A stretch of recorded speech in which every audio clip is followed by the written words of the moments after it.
करता हूं कि आप बहुत अच्छे होंगे। तो प्यारे साथी, जैसा कि आपको पता है, हम छोटी छोटी वीडियो के माध्यम से एक छोटा छोटा सा कंटेंट आपको देते रहते हैं। तो प्यारे साथी, आज एक नई कंटेंट वाली क्लास जो प्यारे साथी कारक की होगी वो आपके सामने है। तो आइए मेरे बच्चों, जानते हैं कि स्पेशल क्लास के माध्यम से छोटी सी क्लास के छोटे से कंटेंट से हम कितना अच्छा पेपर में कर पाएंगे। ठीक है, तो आइए बच्चों समझते हैं। चलिए, तो बेटा आज हम कारक पढ़ रहे हैं और प्यारे बच्चों, कारक की एक सिंपल सी परिभाषा होती है जिसके बारे में हम जानेंगे। तो बेटा कहते हैं, संज्ञा अथवा सर्वनाम के जिस रूप से वाक्य के शब्दों के साथ संबंध का बोध हो उसे कारक कहते हैं। ठीक है, संज्ञा सर्वनाम के साथ वाक्य में जो अन्य शब्द होते हैं उनसे जो संबंध का बोध होता है उसे मेरे प्यारे बच्चों कारक कहते हैं। ठीक है, तो बेटा अब दूसरी बात आती है विभक्ति की, जिसको मेरे प्यारे बच्चों आप लोग अच्छे से जानते हैं। विभक्ति को प्यारे बच्चे हम परसर्ग के नाम से भी जानते हैं, है ना। विभक्ति को मेरे बच्चों हम परसर्ग भी कहते हैं और मेरे बच्चों इसे हम कारक चिन्ह भी कहते हैं। ठीक है ना, ये कारक का चिन्ह भी होता है। तो ये बात भी आपको अच्छे से जाननी होगी। तो कारक को सूचित करने के लिए संज्ञा या सर्वनाम के साथ जो चिन्ह लगाया जाता है उसे विभक्ति कहते हैं। मेरे प्यारे बच्चों, आपको ये बात ध्यान रखनी है। ओके, फिर जैसे कि बेटा कारक चिन्ह कौन से होते हैं? ने, को, के लिए, से, के द्वारा आदि। ठीक है, आओ। जैसे बच्चों आपके सामने 8 कारक हैं और उनके सामने उनकी कारक विभक्ति मतलब परसर्ग है, कारक चिन्ह है। तो कारक के भेद जो होते हैं बेटा, कारक के भेद आपको होती है, उसे ही इसका बेटा पता लगता है कि यदि कहीं को विभक्ति आ रही है तो वहां कर्म कारक है ना। थोड़ा सा भाव भी हमें अंदर से व्यक्त करना होता है। करण कारक की विभक्ति से या के द्वारा होती है, संप्रदान कारक की विभक्ति को, के लिए या मेरे बच्चों के वास्ते ये आपको मिल जाती है। ठीक है, अपदान की विभक्ति मेरे प्यारे बच्चों से होती है जो अलग होने का बोल आती है ना। और संबंध की विभक्ति मेरे प्यारे बच्चों का, की, के, रा, री, रे, ना, नी, ने होती है, याद रखेंगे। अधिकरण कारक की विभक्ति मेरे बच्चों में और पर होती है। संबोधन कारक की बात करें तो बेटा हे, हो, अरे, अजी, हो, तो मेरे बच्चों जहां भी आपको ये विस्मयादि बोधक चिन्ह मिलता है उससे हम समझ जाते हैं कि यहाँ पर संबोधन कारक है। ओके मेरे प्यारे बच्चों, आइए। तो बेटा कर्ता कारक किसे कहते हैं? आइए बहुत ही थोड़े से समय में इसको हम जान लेते हैं। तो वाक्य में जो शब्द काम करने या क्रिया करने के लिए प्रयुक्त होते हैं अर्थात क्रिया करने वाले के अर्थ में आता है उसे कर्ता कारक कहते हैं।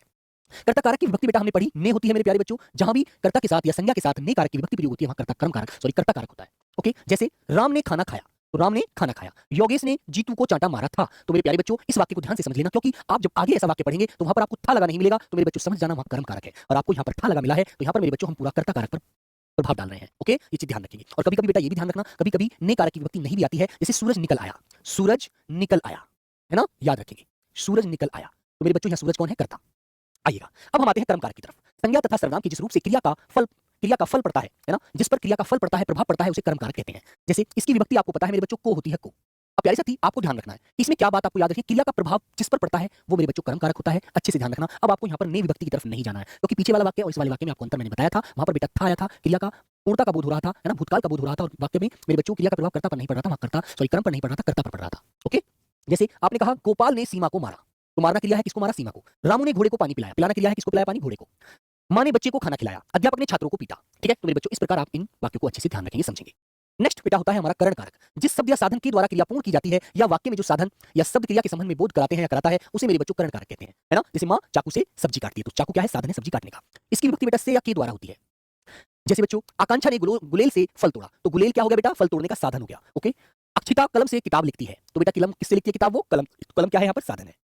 तो मेरे बच्चों यहाँ से हमारा साधन के रूप में प्रयोग किया जाता है। ये बात आप लोगों को थोड़ा सा ध्यान रखनी है। ओके, अब आती है बच्चों बात अगले वाले कारक की, हमारे संप्रदान कारक की। जहां भी देने का भाव आए बेटा, देने का भाव जो होता है मेरे बच्चों वो आपका संप्रदान कारक होता है, याद रखेंगे। और यहाँ पर कोई वस्तु हमेशा के लिए दी जाती है ना, वे शब्द जो वाक्य में किसी के लिए कुछ करने या कुछ देने का बोध कराते हैं या कराएं उन शब्दों को संप्रदान कारक कहते हैं। जैसे राजन लाडो के लिए चॉकलेट लाया, तो के लिए, तो मेरे बच्चों ये कारक की विभक्ति बोध करा रही है, किसके लिए लाया राजन चॉकलेट? लाडो के लिए। विशाल बच्चे के लिए गेंद लाओ, तो बेटा किसके लिए लानी है गेंद? हमें बच्चे के लिए, है ना। तो मेरे बच्चों ये कारक की विभक्ति होती है, परसर्ग होते हैं, कारक चिन्ह होते हैं, और इनसे पहले वाला जो शब्द होता है यहाँ पर बच्चे आ रहा है, ये कारक होता है। ओके, प्यासों को जल देना चाहिए, है ना, जैसे भूखों को खाना देना चाहिए, ऐसे प्यासों को जल देना चाहिए, तो मेरे बच्चों संप्रदान कारक होगा। अपदान जो होता है अलगाव के लिए बोध करते हैं हम इसका। संज्ञा के जिस रूप से किसी वस्तु या अलगाव का पृथक होने का भाव प्रकट होता है, पृथक होना मतलब अलग होना, उसे अपदान कारक कहते हैं। इसकी विभक्ति मेरे बच्चों से होती है।